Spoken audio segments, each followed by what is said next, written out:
بسم اللہ الرحمن الرحیم۔ تو دوستو، آج کا جو ہمارا موضوع ہے وہ علامہ اقبال کے خطبات کے جو عنوانات ہیں، جو انہوں نے 6 خطبات پیش کیے ہیں، اس حوالے سے اس میں بات کریں گے۔ 7واں بھی ان میں شامل ہے، جو ہے کیا مذہب کا امکان ہے، اس حوالے سے ہے۔ تو ان کے جو عنوانات ہیں اس حوالے سے ہم بات کریں گے، اور عنوانات کے ساتھ ساتھ یہ چیزیں بھی ہم ان میں جو ہے تھوڑی سی اس کی وضاحت کرتا چلوں گا کہ ان میں کیا کچھ تھا۔ ٹھیک ہے، تو سب سے پہلے ہے علم اور مذہبی مشاہدات۔ تو اس میں ہے کہ علم کیا ہے، علم کے ذرائع کیا ہیں، یعنی جو علم ہے وہ کن کن ذرائع سے ہم تک پہنچتا ہے۔ تو انہوں نے 2 ذرائع جو ہیں وہ ان میں بیان کیے ہیں کہ ایک حواس خمسہ ہے کہ جن کے ذریعے ہم تجربات و مشاہدات کرتے ہیں، اور دوسرا جو ہے فلسفہ بھی ہے، تیسرا وحی کا ذریعہ ہے یعنی صوفیانہ وجدان ہے۔ تو اس حوالے سے اس میں باتیں کی گئی ہیں کہ علم کیا ہے، علم کے ذرائع کیا ہیں، وہ کن کن ذرائع سے جو ہے وہ ہم تک پہنچتا ہے۔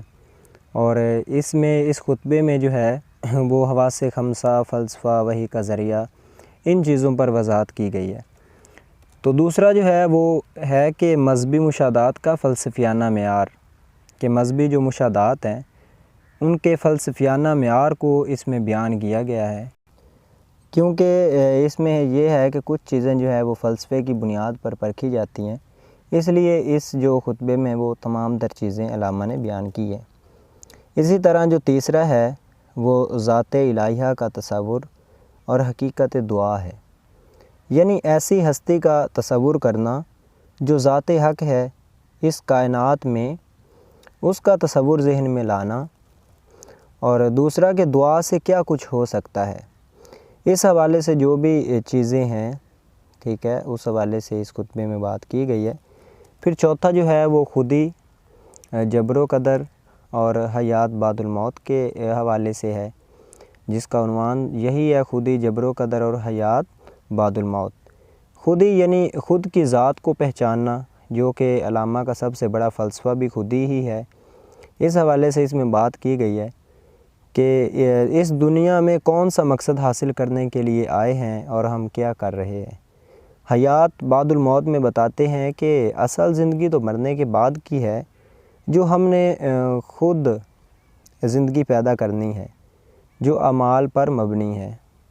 تو اسی طرح اس میں یہ تمام تر چیزیں جو ہیں وہ بیان کی گئی ہیں۔ جبر و قدر کا جو نظریہ ہے کہ کچھ لوگ جو ہیں وہ تقدیر اور بھروسے پہ ہی سب کچھ چھوڑ دیتے ہیں کہ ہماری تقدیر میں تو یہی لکھا ہے۔ تو اس طرح کی جو بھی باتیں ہیں وہ تمام تر اس میں کی گئی ہیں۔ اور اسی طرح 5واں جو ہے وہ اسلامی ثقافت کی روح ہے۔ اسلامی ثقافت کی روح جو ہے اس میں ہم سب سے اچھا سمجھتے ہیں، ٹھیک ہے، کہ اسلام کی ثقافت جو ہے اس کو تو ہم سب سے اچھا سمجھتے ہیں، مگر اقبال نے اس میں ثبوت کے ساتھ، دلائل کے ساتھ اس ثقافت کو پیش کرنے کی کوشش کی ہے کہ ہم اس کو اچھا کیوں سمجھتے ہیں، وہ کون سی وجوہات ہیں جس کی بنا پر ہم اس کو اولویت دیتے ہیں۔ عمل کے ساتھ پیش کرنے کی تلقین کی ہے، اور بتانے سے کچھ نہیں ہوتا بلکہ اس کو عملی طور پر کر کے دکھایا جائے، جیسے نبی پاک صلی اللہ علیہ وسلم نے کر کے دکھایا۔ تو اس طرح کی چیزیں جو ہیں علامہ نے اس میں پیش کی ہیں کہ یہ جو اسلام ہے یہ ایسے ہی صرف اسلام کے نام پہ ہی نہ جیا جائے کہ ہم اسلامی ہیں، ہمارا مذہب اسلام ہے، بلکہ اسلام پہ عمل پیرا بھی ہونا چاہیے، اس پہ عملی زندگی جو ہے وہ گزاری جائے۔ اس حوالے سے اس میں باتیں کی گئی ہیں جو بھی ہیں۔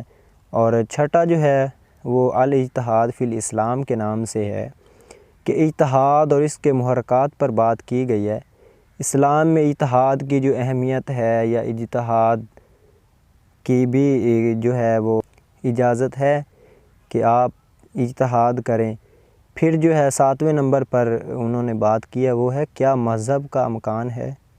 تو یہ تھے کچھ ان کے جو خطبات کے عنوانات ہیں، اس حوالے سے جو بھی چیزیں تھیں وہ یہی ہیں، اور مزید آگے ہم پھر چھٹا خطبہ اور اس کی اہمیت پڑھیں گے۔